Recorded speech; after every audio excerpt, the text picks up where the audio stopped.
Walt Heyer. I operate a website called sexchangeregret.com, and we've helped over 1,000 people, and we continue to do that every day.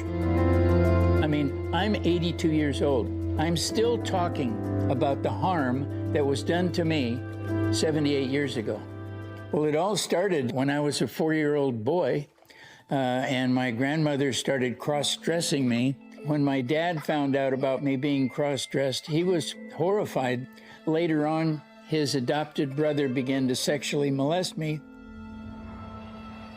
I got married, had children, and then I went to a gender specialist. When he met with me and said, you need hormones and you need surgery to resolve this conflict that you have about your gender.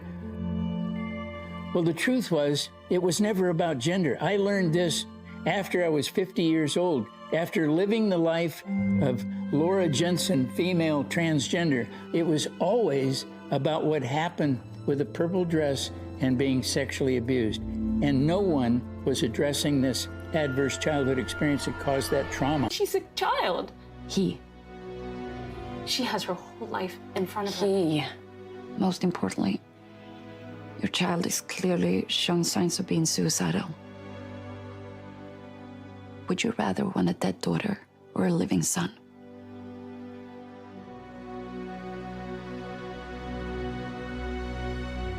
Would you rather have a dead daughter or a live son? That question is asked over and over again in therapy sessions by therapists, and therapists are trained to say that.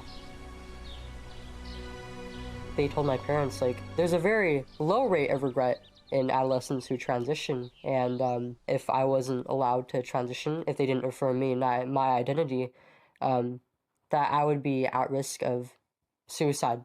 They gave them the false premise of, would you rather have a dead daughter or a live son? But this wasn't true.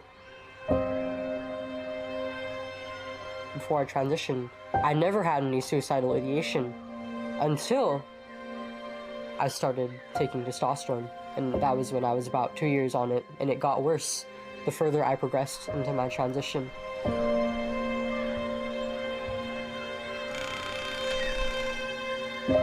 Another dangerous thing I learned was that if you had gender dysphoria, your best option was transitioning, and basically you couldn't be happy, and you could even commit suicide if you didn't transition.